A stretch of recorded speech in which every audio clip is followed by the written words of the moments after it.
Arturo, cuéntame una experiencia que cambió tu forma de ver México, de cualquier manera. Desde muy chico, en mi natal Querétaro, yo formé parte de grupos de acción social.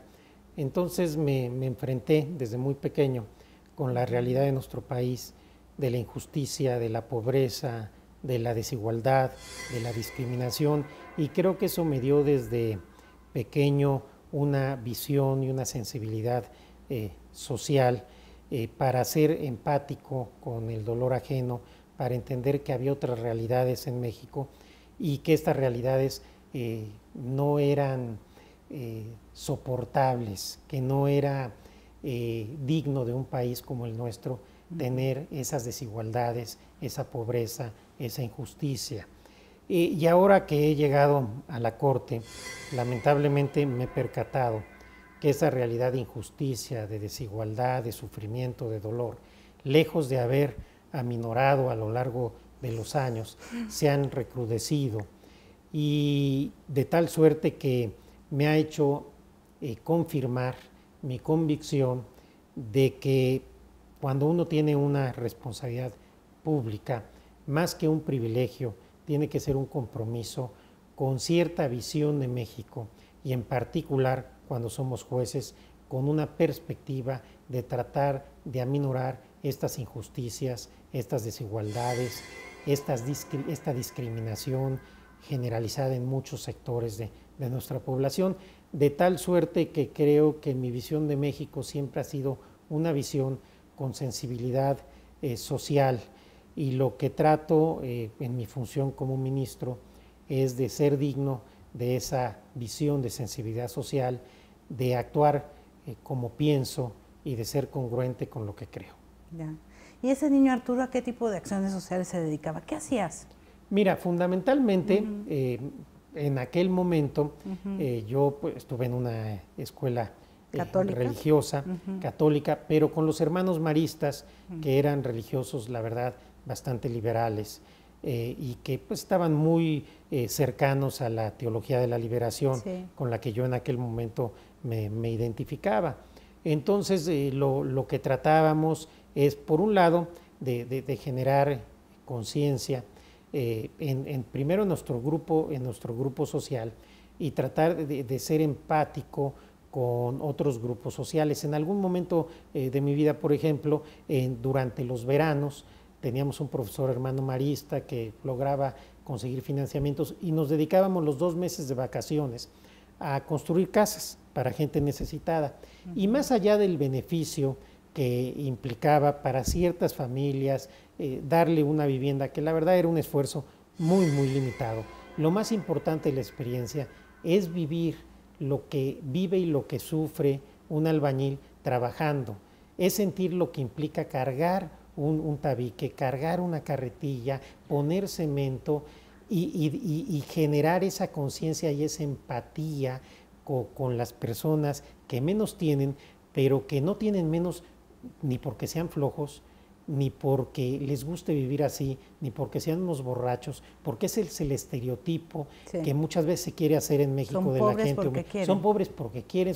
No, yo dudo que haya gente que trabaje más que un albañil o un ferrocarrilero o un obrero, y sin embargo tienen una situación de desventaja, no porque sean flojos, no porque no les interese progresar, sino porque en muchas ocasiones nuestro país no permite la movilidad social. Creo que una de las grandes carencias, una de las grandes deficiencias que está viviendo nuestro país ahora, es que hemos perdido algo muy importante que nos daba la Universidad Nacional y que yo veo cada vez menos frecuente, la movilidad social, la posibilidad de que la gente de las clases más desprotegidas pueda, con su esfuerzo y a través de las aportaciones que pueda hacer el Estado, ir subiendo de nivel social y poder tener una vida de la misma forma que quienes nacieron en otro tipo de realidad.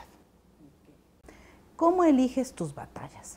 Mis batallas como ministro las elijo aquellas que tienen que ver con la protección, con el desarrollo de los derechos humanos.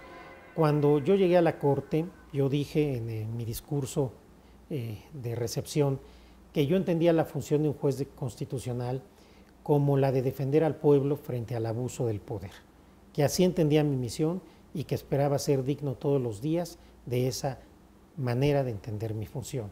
De tal suerte que mi compromiso ha estado, y espero que siga estando, con los grupos vulnerables, con los grupos que son discriminados, con la gente que sufre injusticia, con un compromiso para tratar de que avancemos a un esquema en que los derechos humanos sean una realidad para todos. Y esto obviamente implica asumir una posición en la cual la comodidad queda descartada. Ser ministro no es llegar a un lugar para estar confortable y cómodo. No es un privilegio en ese sentido.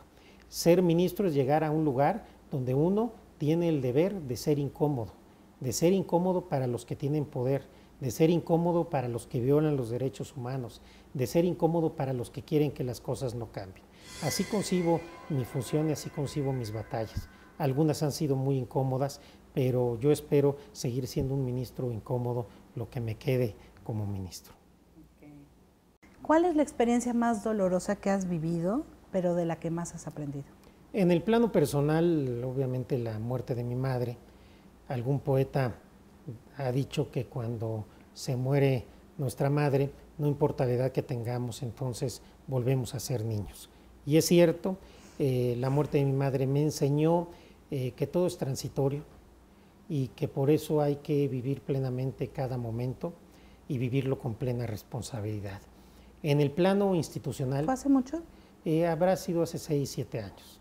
Muy reciente. Sí, bueno, sí, la verdad es que la extraño todos los días como si hubiera sido ayer, pero en el plano institucional, sin duda lo más doloroso que he vivido fue aquella reunión que tuve cuando recibí a todos los papás de la guardería ABC. Fui la única autoridad hasta ese momento, que hacía casi un año que había sido la tragedia, que recibió a todos los grupos de papás juntos. No sé si ahora alguien más lo haya hecho. Fue una experiencia extraordinariamente dolorosa. Nunca en mi vida había vivido, había estado en un lugar, ni pensé que se pudiera estar en un lugar donde se respirara tanto dolor, tanta legítima indignación, tanto sufrimiento, tanto resentimiento, tanto clamor de justicia, que realmente me cambió mi manera de entender mi función de ministro. En ese momento entendí que tenía una responsabilidad, que tenía una misión estando aquí y que tenía que asumir esa misión, no importaban los costos que tuviera que asumir. Como dije cuando presenté el caso de ABC en el Pleno, nuestro país tiene que dejar de ser el país donde todo pasa y no pasa nada, donde pueden morir 49 niños quemados y hasta la fecha no hay responsables. Yo no quiero un país donde esto se pueda seguir haciendo. Yo la verdad que logré esa empatía con los padres, no me puedo ni siquiera imaginar, se los dije, el sufrimiento que ellos tenían, pero les expresé que yo los busqué, que quería hablar con ellos porque quería verlos a los ojos, quería escuchar sus historias, quería saber qué había sucedido y por eso presenté mi proyecto con plena convicción y sigo pensando que hice lo correcto y lo volvería a hacer. Esa fue la experiencia más dolorosa que marcó, recién llegado a la Corte, un parteaguas en mi vida de ministro y un parteaguas en mi vida personal. Entendí cuál era mi misión y espero poder seguir siendo congruente. Creo que lo he sido. Los ministros, los jueces constitucionales, tenemos una cuestión pues muy sencilla para valorarnos y ahí están nuestros votos, nuestras sentencias, nuestros argumentos. Eso es con lo que nos deben juzgar, no con lo que digamos o con lo que simulemos, sino cómo votamos, con qué causas estamos comprometidos y si estamos comprometidos con esas causas siempre o solamente cuando es cómodo estar de ese lado. ¿Qué harías si supieras que por un momento o por una etapa de tu vida o para un proyecto no vas a fallar? Que tienes esa como gracia. ¿Qué decidirías hacer? Haría exactamente lo mismo que hago, con la misma pasión, con el mismo entusiasmo, con la misma convicción. Creo que uno debe actuar así, sin importar los resultados. Muchas veces los resultados no dependen de uno, pero uno no puede estar sujeto a eso. Creo que hacer lo que debo hacer con la misma pasión, es lo que haría. Si solo pudiera resolver un problema y quisiera resolverlo, ¿cuál sería? ¿Por qué decidirías ese? Resolvería, si pudiera, el problema de la injusticia, pero en sentido muy amplio. La injusticia en sentido estricto, la injusticia en los procesos, en los juicios, que lamentablemente llevan a que nuestro país esté en las cárceles repletas de inocentes, sobre todo de gente de las clases más desprotegidas, la injusticia que se traduce en pobreza, la injusticia que se traduce en desigualdad, la injusticia que se traduce en discriminación, la injusticia que se traduce en carencia de una educación de calidad. Creo que ese sería el problema que yo resolvería de serme posible. Y si tuvieras un gran borrador que pudiera borrar acontecimientos históricos, ¿qué borrarías de la historia de la humanidad y de México? Es realmente, obviamente, es imposible claro. Borrar cualquier acontecimiento del pasado. Si me dices qué borrarías de la historia de la humanidad, pues yo creo que obviamente las guerras, el odio, la incomprensión, los desacuerdos entre los seres humanos.